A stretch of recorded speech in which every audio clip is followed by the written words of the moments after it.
Bonjour, le Bitcoin bataille toujours avec les 28 000 dollars. Alors à quoi faut-il s'attendre pour la suite?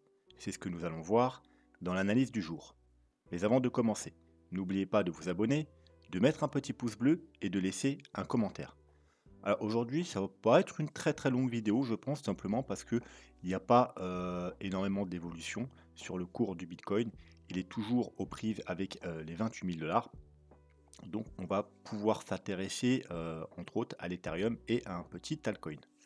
Donc sans perdre de temps, on se dirige vers la cryptomap et on peut voir que la cryptomap du jour est relativement verte, presque intégralement verte, excepté TON qui nous fait un moins 11% et ARB, donc Arbitrum, qui nous fait un moins 74%, tout simplement. Alors si je ne me plante pas, il a dû être listé et qui plus est, il y a eu un airdrop à ceux qui avaient effectué un certain nombre de tâches sur la plateforme. Et donc, alors, je crois qu'il a été distribué l'airdrop, hein, je pense, parce que 74%, je pense pas que c'est juste le listing. Donc, j'ai pas trop suivi le truc, parce que tout simplement parce que j'ai été pas bénéficiaire de cet airdrop, mais je pense qu'il a dû être délivré, et donc du coup, bah, la plupart des gens ont dû vendre directement pour récupérer leur gain, donc moi 74%.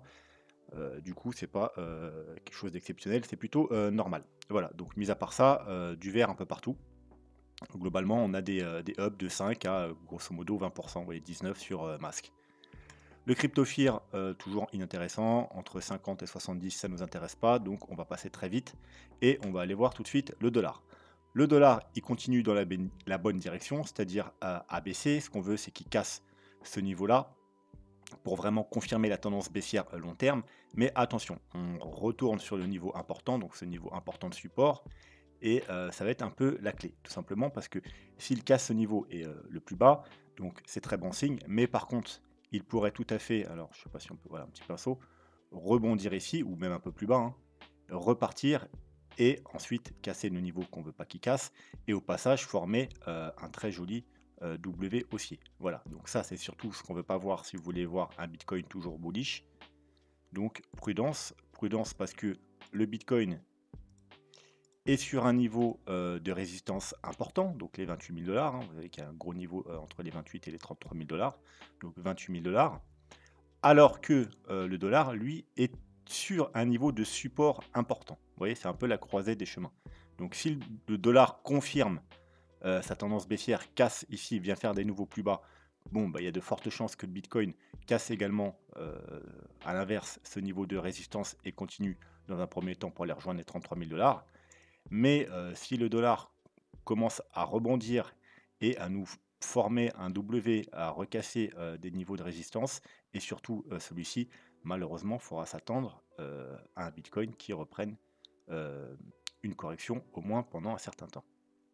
Voilà, donc pour l'instant, à surveiller.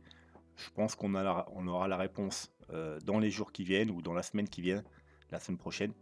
Parce que voilà, c'est pas quelque chose qui va traîner, je pense, trop longtemps. On aura une réponse assez rapidement. Le Bitcoin, donc, voilà, hein, rien de nouveau. On est toujours, alors là, on est en weekly, vous voyez, hein, c'est pourquoi? Parce que on est sur un niveau weekly, hein, c'est un niveau important en weekly. Donc, ce niveau doit être tout particulièrement regardé en weekly. Et ce qu'on peut voir, c'est que la semaine dernière, on a clôturé pile poil justement sous ce niveau. Et là, on a fait une petite mèche en dessous, une petite mèche au-dessus. Donc, effectivement, la clôture va être importante. Bien entendu, ce ne sera pas totalement suffisant parce que vous savez que, à part si vraiment on clôture largement au-dessus, mais si on devait clôturer la semaine très légèrement au-dessus, il nous faudrait la bougie de confirmation pour la cassure de ce niveau. Mais ce sera déjà bon signe si on clôture au-dessus des 28 000 dollars à la fin de la semaine. Au contraire, si on clôture dessous, encore une fois, ce ne sera pas une confirmation de gros rejets, mais on pourrait aller du coup avoir une correction un peu plus grosse et aller rechercher vers ces niveaux-là, vers les 25 000 dollars. Alors comme je vous ai déjà dit, moi j'attends pas un pullback sur les 25 000 piles sur les 25 000 dollars pour rebondir, c'est un peu trop facile, hein, malheureusement. Donc soit on s'arrêtera un peu avant avec une grande mèche de rejet, tout simplement parce que ça va être racheté par beaucoup de monde. Donc on n'atteindra peut-être même pas les 25 000 dollars. Si on va aux 25 000 dollars, je m'attends à ce qu'on les recasse au moins momentanément, justement pour faire peur aux gens avant de repartir plus haut. Voilà. Mais bien entendu, on pourrait aussi tout à fait clôturer la semaine au-dessus et aller rechercher directement les, à minima, les 33 000 $. Donc voilà, rien de nouveau en weekly. En 3 jours, vous voyez, c'est pareil, un niveau qui est rejeté. On n'arrive pas à avoir de clôture en 3 jours, hein. Et en daily, je crois que pareil, toujours pas. On n'a que des mèches, vous voyez, 1, 2, 3, 4, 5 mèches de rejet sur ce niveau. On n'a pas encore de clôture, ne serait-ce que daily, au-dessus de ce niveau. Donc, prudence, le Bitcoin est sur un niveau de résistance, le dollar sur un support, donc c'est pas forcément le meilleur moment pour faire des achats. Mais plutôt attendre soit la cassure, soit une correction un peu plus importante.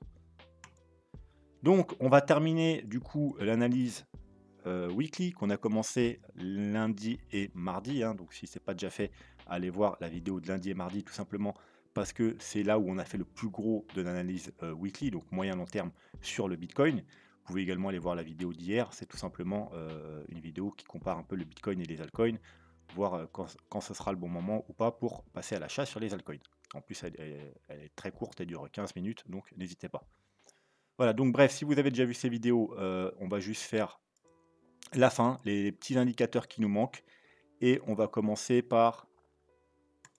Non, pas Ishimoku, excusez-moi, je me suis trompé.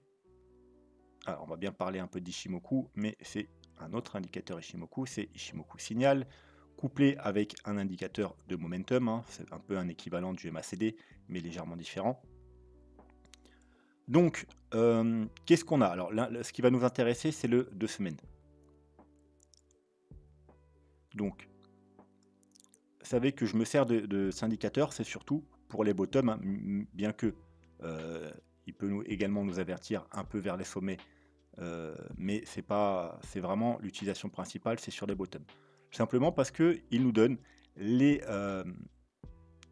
bonnes opportunités pour accumuler du Bitcoin sur les bottoms. Tout simplement, on a en fait 3 niveaux avec cet indicateur. On a le gris, c'est un peu la période, comment dire, neutre, où il n'y a pas grand chose à faire, bien que on puisse également acheter quand on est dans le gris, mais grosso modo, il n'y a pas grand chose à faire. Rouge, faut être prudent, donc vaut mieux éviter d'arrêter les achats, hein. Voilà, ça ne veut pas dire qu'il faut vendre un rouge, c'est pas qu'on vend, c'est surtout on arrête les achats, si ça n'a pas déjà été fait plus tôt. Et vert, on accumule. Voilà, tout simplement, vous voyez que là, si vous accumulez ici, voilà, vous avez accumulé tout le bottom. Si vous avez accumulé ici, vous avez accumulé tout ce bottom là. Ici, bon, vous n'avez pas eu beaucoup de temps, mais vous avez accumulé vraiment le bottom. Et encore une fois, pour l'instant, hein, on ne sait pas ce qui peut se passer demain, mais voilà, si vous avez accumulé là, vous avez accumulé également le bottom, et techniquement, vous êtes même encore en train d'accumuler jusqu'à ce que ça passe gris. Voilà. Pour ceux qui n'aiment pas le DCA et l'accumulation, qui préfèrent des confirmations, eh bien, la confirmation se fait tout simplement quand on repasse en gris, justement. Et là, c'est là que vous passez à l'achat. Donc, le 2 semaines, c'est pour les plus défensifs, hein. Les plus agressifs, bien entendu, c'est en weekly. Et vous, vous avez déjà fait vos achats ici et même une deuxième fois ici. Parce que voilà, en weekly, la différence avec le 2 semaines, c'est tout simplement que de temps en temps, il y a... Alors, on va pas appeler ça des faux signaux, c'est plutôt des doubles signaux. Comme, alors vous voyez ici, il n'y a pas eu de double signaux, hein. Enfin, quoi que si on pouvait considérer ça comme double signaux, mais voilà, avec quand même plusieurs mois séparés. Mais voilà, voilà, on a l'exemple, le bon exemple ici. On a une accumulation, on passe en gris et on repasse en gris. Donc on n'est pas parti faire des nouveaux plus bas, mais on a quand même fait un double bottom.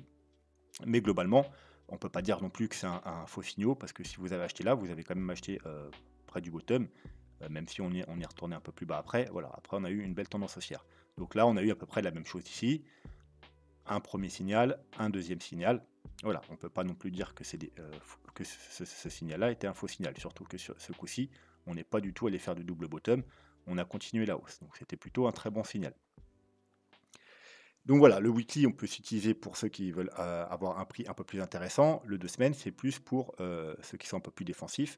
Parce que là, vous voyez qu'à aucun moment, on a de double signaux ou de, entre guillemets, faux signaux. Voilà, on est dans le gris, c'est bon, on est parti pour le bull run.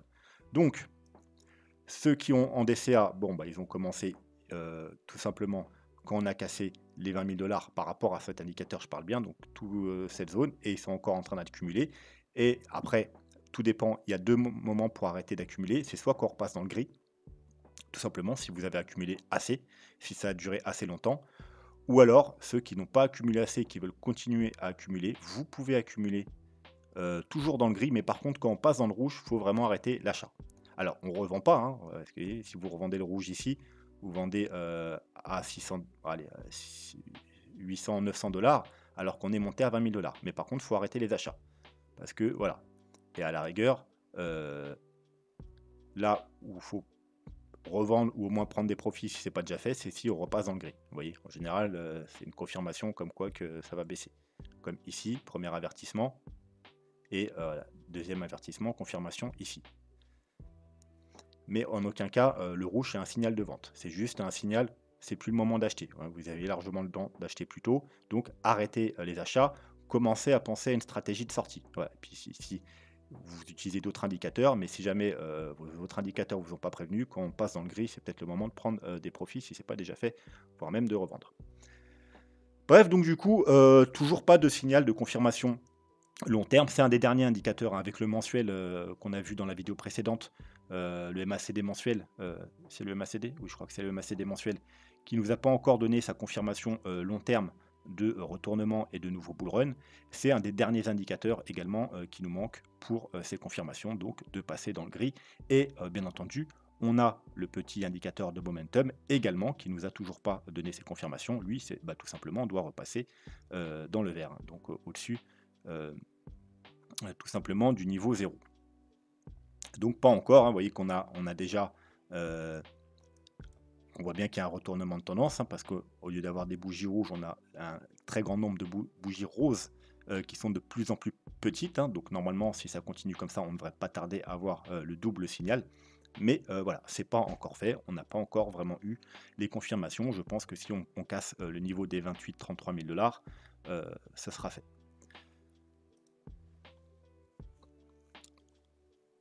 Et sur le weekly, on a eu la confirmation, la double confirmation, hein, parce que voilà, on avait une première confirmation ici, mais vous voyez que la double confirmation, c'est pour ça que c'est bien utiliser l'indicateur, c'est faite ici tout simplement, voilà, ici sur cette petite correction, où enfin il y a eu la confirmation du momentum. Bref, deuxième indicateur que je voulais vous montrer aujourd'hui, hop, et vous savez que c'est un de mes indicateurs préférés, c'est celui-ci. Donc, alors, en général, j'utilise en 3 jours et en daily, mais j'aime bien aussi regarder le weekly également. Donc, ce qu'on peut voir tout simplement, c'est qu'on a fait bottom sur la ligne jaune ici, ligne qu'on n'avait jamais été chercher encore, mais vous savez que cette correction, on a fait beaucoup de choses qu'on n'a pas fait dans les bear markets précédents, notamment casser la moyenne mobile 200.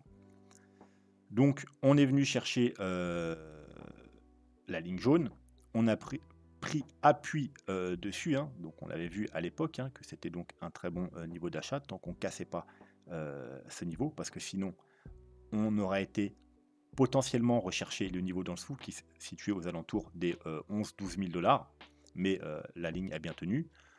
Du coup, quand on a commencé à monter, l'objectif c'était tout simple, c'était la ligne blanche, hein, la ligne blanche qui se situe actuellement vers les 26-27 000 dollars. Et niveau qu'on est en train de casser. Je dis en train parce qu'on a bien clôturé au-dessus la semaine dernière. Et là, c'est la semaine décisive. Pourquoi? Tout simplement, c'est la semaine de validation. Soit on va clôturer au-dessus et ça confirme la cassure de ce niveau. Donc ensuite, c'est objectif le prochain niveau qui se trouve, encore une fois, 33 000 dollars. Donc vous voyez, niveau important, hein. Je vous rappelle, c'est le haut de cette grosse zone de résistance ici. On a le bas 28 000 et le haut 33 000 dollars. Donc direction 33 000 dollars. Puis ensuite, bien entendu, ce sera, si on casse les 33 000 dollars, direction 50 000 dollars. Voilà. Mais la semaine n'est pas finie. On est jeudi et il nous reste encore 3 jours jusqu'à dimanche soir. Si par contre on clôture en dessous, alors c'est pas non plus la fin du monde. Mais voilà, on pourrait avoir une correction plus importante. Et malheureusement, on n'a pas de support avant le bottom, c'est-à-dire aux 16 600 dollars. Bien entendu, on n'a pas de support en weekly, mais on a, bien entendu, on aura du support sur les petits time frames, notamment en 3 jours. Alors vous voyez qu'en 3 jours, c'est légèrement différent. On descend sur les précédents bear market jusqu'au niveau vert, voire même on casse avec des petites mèches. Là, on est venu faire bottom dessus parfaitement. Là, on l'a très légèrement cassé avec une petite mèche. Ce coup-ci, par contre, on l'a cassé totalement. Voilà. Donc, on pouvait également faire des achats à partir de ce niveau-là, bien entendu, puisque c'était l'ancien support du bear market, ou carrément ici. Mais le plus prudent, une fois qu'on est passé en dessous, vu qu'on n'a plus de support, on ne savait pas jusqu'où ça va descendre, et je parle bien par rapport à cet indicateur, c'était d'attendre qu'on repasse au-dessus, donc des 20 000 $. Voilà. Ou alors sur les deux magnifiques pullbacks qu'on a eu ici, un pullback ici, deuxième ici. Alors bien entendu, on n'achète pas une bougie rouge comme ça qu'on est en train de casser un support, on attend la clôture. Clôture dessous, on attend. Voilà, la bougie, par contre, suivante, de fake out, très bon moment pour acheter aux alentours des 21, voire même 22, plutôt 22 000 $. Quoi qu'il en soit, là, on arrive vers une résistance qui se trouve aux 30 800 $. Donc, rien de spécial, hein, voilà. Donc, on n'a pas, il marque pas celui-là la résistance des 28 000, c'est 30 000 $. Et ensuite, on aura bien entendu les, encore une fois, 50 000 $. Si on est rejeté cette zone, eh ben, on a du support au environ 21, plutôt 22 000 $. Niveau important, comme on a pu le voir dans les vidéos précédentes, hein, vaudrait mieux éviter de casser les 22 000 $ en weekly parce que voilà, ce serait plutôt mauvais signe. Vous savez qu'il y a quelques semaines, c'était plus le niveau autour des 18-19 000 $ qu'il fallait éviter de casser. Niveau des 19 000 $ qui a très bien tenu, d'ailleurs on s'est arrêté aux 19 500 $. Ce niveau a un peu monté, maintenant se situe plus autour des 22 000 $. En daily, c'est un peu pareil, vous voyez, sauf que on a l'habitude de casser cette ligne verte et en général c'est le meilleur moment pour accumuler. Vous voyez ici, à chaque fois qu'on est en dessous, et puis quand on la recasse, c'est bon signe, confirmation qu'on recasse la ligne jaune. Pareil, on accumule, ou alors confirmation qu'on casse la ligne verte, puis la ligne jaune. Pareil ici, soit on accumule ici, soit on achète quand on casse la ligne verte, puis on peut faire un deuxième achat quand on casse la ligne jaune. Bon, bah là c'était pareil du coup, ce bull run il n'a pas fait exception. On pouvait accumuler pendant toute cette période, ou acheter sur confirmation à la cassure du niveau vert, donc des 19 000 $, ou du niveau jaune. Vous voyez, en plus, ouais, c'était très bien parce que on n'a pas eu le piège. Hop, résistance, correction, on casse donc les exactement 23 000 $. Voilà, donc pareil, lui, il monte un peu le niveau, c'est plus les 23 000 $ qu'il faudrait éviter de casser, tout simplement parce que c'est le niveau de support. Par contre, aller faire un pullback sur les 23 000 $, c'est plutôt, même, ce serait plutôt théoriquement un bon niveau d'achat. Et ensuite, la prochaine target, ce sera les 36, 37 000 $. Donc voilà, pour cet indicateur-ci.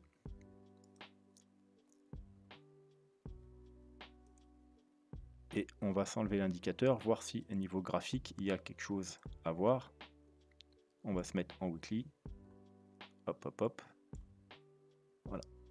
Donc, sur le graphique long terme, alors je rappelle, on avait un canal, un ancien canal haussier, qui a été cassé, et donc qui jouait support, hein, qui a joué support depuis quasiment 2013. Donc maintenant, ça va être une résistance. On peut voir également sur le graphique que cette résistance se cumule avec le haut du rectangle vert. Alors les rectangles verts, je vous rappelle, c'est le Fibo 0,236 et 0,382 de toute la chute, de tout le bear market à chaque fois. Voilà, et c'est à chaque fois pareil. Lors des bear market précédentes, on a tenu ce niveau, on est venu faire bottom dans ces niveaux, vous voyez, jusqu'au 0,382. Ce coup-ci, encore une fois, on a cassé ce niveau et on l'a réintégré. C'était également un bon niveau pour faire des achats, soit à la réintégration, soit sur également, on a eu deux pullbacks, deux pullbacks avec un petit fake out ici. Voilà, très bon moment pour faire les achats. Théoriquement, si on est bien dans un bull run, il y a des chances qu'on ne revienne plus jamais en dessous des 20 000 $. Donc c'était le dernier moment pour acheter du Bitcoin, théoriquement, sous les 20 000 $, si bien entendu, on est bien dans un nouveau bull run. Donc quoi qu'il en soit, niveau important de résistance ici, qui se trouve, bah, encore une fois, vous voyez, aux 33 000 $. Donc casser les 28 000 $ nous emmènerait direction 33 000 $, et on aura non seulement la résistance horizontale ici, vous voyez, qui a fait support à de nombreuses reprises, mais également la résistance niveau Fibonacci des 0,236, mais également de cette grosse trendline weekly. Donc voilà, très gros niveau également de résistance aux 33 000 $. Il faudra être extrêmement prudent sur ces niveaux. Donc casser les 28 000 $, directement 33 000 $. Casser les 33 000 $, c'est extrêmement bullish. Et comme vous avez pu le voir sur d'autres indicateurs, on pourrait très rapidement aller rejoindre les 50 000 $. Donc maintenant, on va passer à l'Ethereum. L'Ethereum, c'est un peu pareil. On est sous des gros niveaux de résistance, triple, quadruple niveau de résistance. Pourquoi? On a déjà, alors on va s'enlever le RSI, on a déjà une trendline long terme ici, donc qu'on a cassé. Et là, on est en train de la travailler depuis un certain temps, hein, depuis le mois de janvier. On passe en dessous, on passe au-dessus, on passe en dessous, on passe au-dessus. Et voilà, là, on est encore une fois en train d'essayer de passer au-dessus. Là, on est quasiment pile dessus. Vous voyez, cette semaine, on a fait une mèche en dessous, une mèche en dessus. Donc voilà. Donc, première résistance, cette fameuse trendline haussière long terme. Mais on a également la trendline baissière, en rose, de tout le bear market. Voilà. Contrairement au Bitcoin, où on l'a déjà cassé cette trendline, sur l'Ethereum, et comme de nombreux altcoins, ce n'est pas encore le cas. On est pile dessus. Voilà. Donc, encore une fois, deuxième niveau de résistance pour l'Ethereum. Troisième, alors ça c'est une résistance un peu plus court terme, c'est une petite trendline haussière, vous voyez ici, qui marque les sommets. 1, 2, 3, 4, 5. Vous voyez là, on a fait petite mèche, hop, petite mèche, hop. Donc, troisième niveau de résistance à passer. Et au final, si on arrive à passer toutes ces petites résistances qui se situent environ au même niveau, hein, vers les 1800, 1800, entre les 1800 et les 1850 $, eh bien, juste au-dessus, on aura encore une très grosse résistance, c'est-à-dire les 1900, 1950 $ globalement. Vous voyez qu'elle fait résistance ici à de nombreuses reprises, puis support à de nombreuses reprises, puis encore une fois support, résistance, double résistance ici. Donc niveau extrêmement important. Il correspond à peu près aux 30 000, $ du Bitcoin. La seule différence avec le Bitcoin, c'est que l'Ethereum en mois de juillet, a été beaucoup plus bullish que le Bitcoin. Et vous voyez qu'il est reparti chercher ce gros niveau-là, qui correspond à peu près aux 28 ou 33 000 $ sur le Bitcoin, donc cette zone-là. Le Bitcoin, lui, il s'était arrêté seulement aux 25 000 $, ce qui nous a donné un niveau intermédiaire. Et du coup, le Bitcoin a déjà cassé son niveau intermédiaire, donc il a déjà une validation long terme. Du coup, on n'est plus dans une tendance baissière puisqu'on ne fait pas des plus bas, toujours plus bas. On a enfin fait un plus haut que le précédent. L'Ethereum, du coup, lui, eh ben, il n'a pas encore validé sa tendance haussière long terme parce qu'on a un plus bas, un plus bas, un plus bas. Et on attend de voir si on va faire un plus bas, si on ne passe pas les 1950 $, ou si on arrive à casser ce niveau pour inverser sa tendance haussière. Et au passage, casser la trendline, ce que le Bitcoin a déjà fait. Donc le Bitcoin est déjà, premièrement, cassé la trendline et cassé son niveau de retournement de tendance. L'Ethereum, lui, n'a fait aucun des deux. Voilà, donc prudence avec l'Ethereum. On est sous des très gros niveaux de résistance entre les 1800 et les 1900 $. Passer cette zone-là, c'est déjà un bon signe, comme je vous ai dit, parce qu'on passera une triple résistance, mais malheureusement, juste au-dessus, à 50 $ au-dessus, il y aura également les 1950 qui sont également un très fort niveau de résistance. Par contre, une fois, si on passe et on clôture en weekly au-dessus des 1950 $, eh bien, ce sera relativement bullish. On aura cassé et la trendline baissière, on sera repassé au-dessus de la trendline haussière long terme, on aura cassé cette petite trendline qui nous fait chier également, et bien entendu, on sera repassé au-dessus du très gros niveau de résistance, donc extrêmement bullish. Voilà. Donc maintenant, pour faire des achats sur l'Ethereum, il y a deux solutions. Soit on attend de casser ce niveau pour vraiment avoir la validation de la tendance haussière, ou soit on attend une correction, et dans ce cas-là, il faudra passer dans des plus petits time frames, hein. Vous voyez à quel point des mèches, des mèches, des mèches, des mèches, des mèches. Donc il faudra passer dans les plus petits time frames et racheter une correction un peu moins importante. Donc par exemple la correction de cette hausse, si ce n'est pas déjà fait, parce qu'il y a des chances que là, on soit déjà en train de corriger. Hop, ça ne veut pas. De corriger cette hausse. Et on n'est pas forcément obligé de descendre plus bas. On peut avoir une correction horizontale, une espèce de flat ou de triangle ou que sais-je encore. Mais voilà, c'est pas parce qu'on corrige un mouvement qu'on est obligé de corriger fortement. On peut corriger sur le temps, donc à l'horizontale. Et on peut très bien avoir trouvé un bottom ici pour la correction de ce mouvement. Si ce n'est pas le cas et qu'on va un peu plus bas, voilà, il faudra tout simplement, et que vous voulez racheter dans les petits time frames, plutôt que d'attendre des confirmations, techniquement, voilà, là on est parti chercher les 0,236 deux fois. Les targets ensuite, c'est les 0,382 à 1653 $. Et ensuite, on a la target entre les 1600 et les 1550, les 0,5, 0,618. Voilà, ça c'est les targets baissières. Si jamais on y va, il faudra surveiller et voir ce qui se passe. S'il y a des, il faudra bien entendu une pattern de retournement. Mais voilà, on n'achète pas juste parce qu'on atteint un niveau. Il faut également quelque chose qui se dessine. Là d'ailleurs, on n'a pas grand chose. Pourquoi? Parce que on a fait un plus bas. Donc, malheureusement, si on aurait fait un plus haut, on aurait un joli W validé.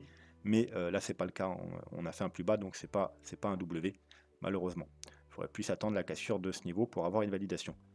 Faut pas oublier qu'également, on va revenir ici. Quand même, en 4 heures, on a quand même un certain nombre de divergences, que ce soit sur le Bitcoin ou l'Ethereum. Je reviens sur le Bitcoin, mais c'est pareil sur l'Ethereum. Vous voyez qu'on fait un plus haut, plus haut, plus haut, plus haut. On l'avait déjà vu dans la vidéo précédente ici. Bon, bah, depuis la vidéo précédente, on a fait un léger plus haut et malheureusement encore une divergence. Divergence qui s'est validée ici à la cassure de ce niveau. Ça a entraîné du coup une petite chute brutale, mais on a rebondi assez rapidement. Mais malheureusement, on n'a pas venu encore faire de nouveau plus haut. Donc, tant qu'on ne fait pas de nouveau plus haut, ce rebond, ça peut être juste un rebond. Ça peut être juste un début d'une correction ou la suite d'une correction, si la correction est déjà commencée depuis un certain temps. Voilà. Bon, si on casse par contre ce niveau, si on refait un nouveau plus bas, il faudra s'attendre à une correction un peu plus importante et aller pourquoi pas rechercher dans un premier temps le gros niveau des supports aux alentours des 25 000 $. Pour finir, parce que c'est un abonné qui me l'a demandé apparemment beaucoup de fois et apparemment j'avais pas prêté attention, donc on va faire ça aujourd'hui. FXS. Donc c'est un altcoin qui n'est pas très vieux, qui a été lancé aux alentours de fin 2021, donc qui a un an, un peu plus d'un an, à peine un an et demi. Donc il n'y a pas énormément d'historique, donc c'est jamais évident d'analyser ce genre d'altcoin. Tout ce qu'on peut voir par contre, c'est que alors on va s'enlever ça pour l'instant, les indicateurs, voilà. Il a vraiment une histoire différente des autres altcoins, tout simplement parce que il a été listé en 2020, et au lieu de suivre la tendance haussière du Bitcoin et des altcoins durant cette période, on va s'enlever le graphique, voilà, il a été listé vers, voilà, vous voyez, vers ici. Donc en pleine bull run, on aurait pu croire qu'il allait suivre la tendance du Bitcoin et des altcoins, et au contraire, il a corrigé. Il a corrigé jusqu'au mois de juin 2021. Donc il a corrigé jusque globalement les sommets, voire même un peu plus tard. Au lieu de profiter de ce bull run, il a corrigé. Et ensuite, quand le Bitcoin et les altcoins ont commencé leur correction, eh bien lui c'est l'inverse. Il a trouvé un bottom, vous voyez, au mois de juin, et il a commencé à monter et nous faire un top en janvier 2022, alors qu'en janvier 2022, voilà, c'était plutôt un bottom sur le Bitcoin et les altcoins. On a fait une petite hausse. Donc cette hausse, lui, eh bien, il a fait l'inverse, il a fait une correction. Et ensuite, pendant que les altcoins et le Bitcoin reprenaient leur chute, et ben lui, il a encore fait l'inverse, il nous a refait un nouveau plus haut et il nous a fait un double top en mars 2022. Voilà. Donc vous voyez, vraiment totalement à l'opposé de tous les autres.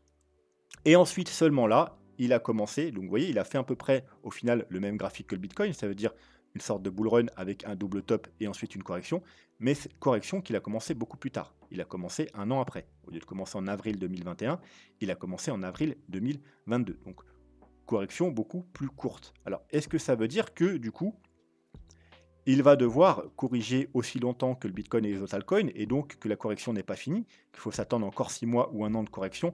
Non, pas forcément, tout simplement parce qu'il n'a pas autant d'historique. Le bull run a duré moins longtemps, il a été beaucoup plus rapide. Et donc du coup, il se peut aussi que la correction soit plus courte. Par rapport au temps, qu'il a mis pour monter, la correction est normalement, théoriquement suffisante. Voilà. Qui plus est, il nous a formé une très belle pattern d'accumulation ici, vous voyez? Alors c'est dommage, il n'y a pas eu de spring, on n'est pas venu casser, chercher cette zone de liquidité, hein, ça aurait été, beaucoup plus rassurant quand même, parce qu'on a quand même traîné pendant plusieurs mois ici. On a fait quasiment un quadruple bottom, vous voyez? 1, 2, 3 et 4. Si on prend en compte les bougies, vous voyez que, hop, et pas les mèches, voilà, on est venu vraiment rechercher 4 fois cette zone-là, donc ça a laissé quand même 4 fois l'opportunité, du moins 3 fois après avoir, mis un bottom ici. Ah, on peut racheter ici avec un petit stop un peu en dessous, encore ici, un peu trop, facile. Après c'est peut-être pas un altcoin super regardé, donc voilà, sur le Bitcoin, je pense que ça aurait pas pu se produire quelque chose comme ça. On aurait forcément eu, une mèche pour venir, ravaler tout ça. Mais, voilà, ça s'est pas produit, donc c'était vraiment, très facile d'entrer sur cet altcoin. Ou alors sur confirmation, tout simplement à la cassure de cette trendline ou à la cassure de ce petit W qu'on a ici. Vous voyez? W, hop, vers ici. Donc, quoi qu'il en soit, c'était assez facile de rentrer, sur cette altcoin.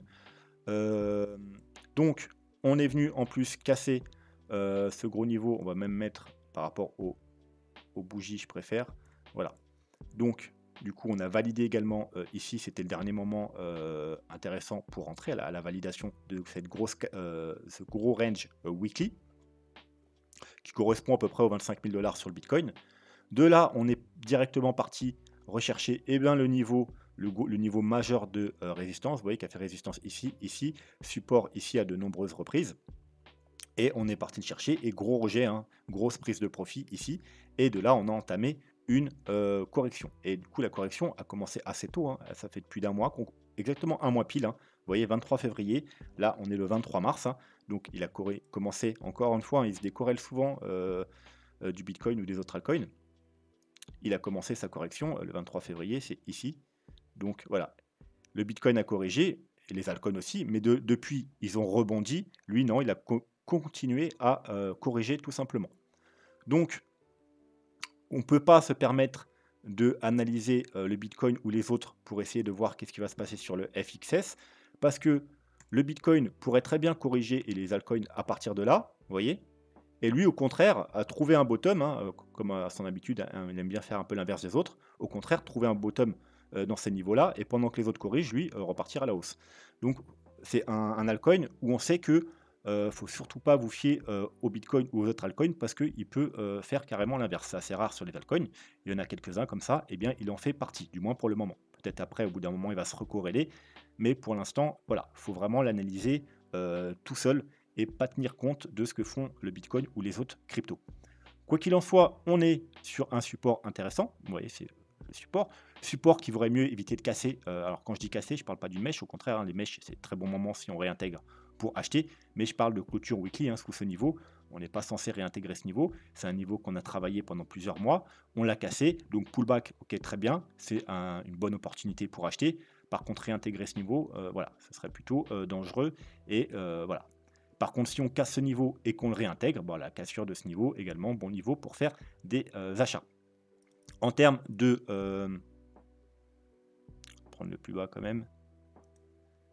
De Fibo, voilà.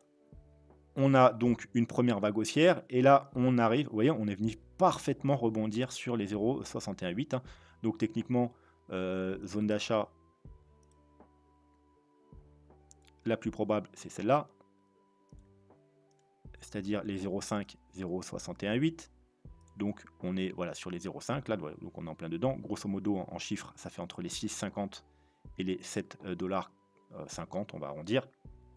Mais vous savez que les altcoins, ils ont parfois, vu qu'en général ils sont plus bullish que le Bitcoin, enfin ils ont plus de volatilité, et eh bien ça arrive également souvent qu'ils viennent rechercher le Fibo 0,786, donc les 5 $. Donc bien sûr, malheureusement, ce serait une réintégration de ce niveau-là, donc voilà, ce ne serait pas forcément bullish. Je ne tenterai pas l'achat sur les 0,786. Je tenterai plutôt l'achat si on y va, qu'on a des confirmations sous confirmation. Voilà, j'achèterai pas ce niveau-là parce que le fait qu'on aurait clôturé sous ce niveau-là, c'est pas bon signe. Donc même si ce serait un niveau très intéressant en termes de Fibo, au niveau graphique, vaudrait mieux attendre des confirmations haussières à nouveau. Voilà, mais par contre, ici, techniquement, c'est un bon niveau d'achat avec un stop un petit peu en dessous. Voilà, tant qu'on ne traîne pas, hein, vous voyez, sous ce niveau, on peut y aller, hein, en daily, c'est pas le problème, tant qu'il n'y a pas de clôture weekly sous ce niveau.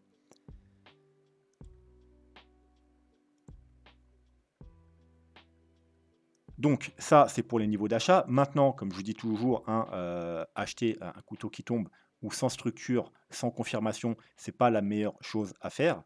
Donc le mieux, c'est quand même de passer en daily, de voir si on a quelque chose. Donc pour l'instant, on n'a pas grand-chose. On a fait un plus bas et un plus haut plus bas, hein, donc un potentiel W qui se met en place. Je dis bien potentiel parce que pour l'instant, rien de validé, hein, donc quelque chose comme ça. Hop, là ou un peu plus bas, hein, peu importe. Voilà. Donc, première possibilité, tout simplement d'acheter à la cassure du W, si on forme un W. Donc, si on s'arrête là ou si on va un peu plus bas, qu'on ne fait pas de nouveau plus bas, bien entendu, qu'on rebondit et qu'on casse la base. Voilà, donc autour des 8 $, 8,80 $. Bon moment pour entrer sur confirmation après être allé chercher un niveau important de support. Et également, deuxième possibilité pour les gens un peu plus agressifs, tout simplement, c'est qu'on peut remarquer qu'on a une petite trendline. Alors, c'est une trendline daily, hein. On a une petite trendline baissière ici. Voilà, une petite trendline baissière qui dure quand même depuis le 14 mars. Hein. Donc, vous voyez, une fois rejeté, deux fois, trois fois, 4, 5, 6, 7, 8. Voilà. Donc, les plus agressifs, clôture daily au-dessus de cette trendline, globalement, une clôture daily au-dessus des 8 $, eh bien, ça peut être votre petit signal d'achat pour les plus agressifs. Hein. Les plus prudents, c'est quand même d'attendre la cassure de ce niveau, donc les 9 $. Les plus agressifs, une cassure daily au-dessus, ça peut être une opportunité pour acheter. Surtout que dans ce cas-là, il faut respecter également, voilà, si vous achetez cette cassure de trendline, c'est bien entendu agressif, il faut avoir un stop également agressif, c'est-à-dire un stop tout simplement sous le dernier plus bas. Voilà, ici. Plus défensif ici, mais il est un peu loin parce qu'il y a une grosse mèche. Donc voilà. Mais globalement, et c'est pareil ici, hein, si vous achetez la cassure ici, vous achetez ce W, donc vous devez avoir un stop sous ce niveau. Et les gens encore plus agressifs qui achètent carrément une zone ici, qui ne veulent pas attendre confirmation haussière, admettons, si on revient là, si on rechute, on revient sur cette zone ou même légèrement plus bas, donc dans des bons niveaux d'achat, bah vous, le stop, par contre, vous, il doit être bien entendu être sous le dernier plus bas. Donc ensuite, on va quand même jeter un œil. Alors non, c'est pas ça. Je voulais pas vous montrer les moyennes mobiles. On va pas aller voir les moyennes mobiles. On va juste aller voir le MACD pour jeter un œil aux indicateurs. Voilà, donc pareil, on est toujours en daily. Donc premier niveau d'achat, c'est la cassure de cette trendline et ça pourrait s'accompagner d'une confirmation d'indicateur si on a également une cassure. Vous voyez ici. Alors là, on a déjà la validation sur le stock RSI, mais pas sur le MACD. Vous voyez, là, il faudrait un petit croisement. On y est presque. Hein. Donc je pense que si on casse la trendline avec validation clôture daily, on aura également une petite validation sur le MACD daily. Après, pour les plus prudents, comme je vous ai dit, il vaudrait mieux attendre la cassure de ce niveau. Donc est-ce que ça sera accompagné de 3 jours Ouais, le 3 jours est plutôt bearish. Hein. Donc prudence quand même.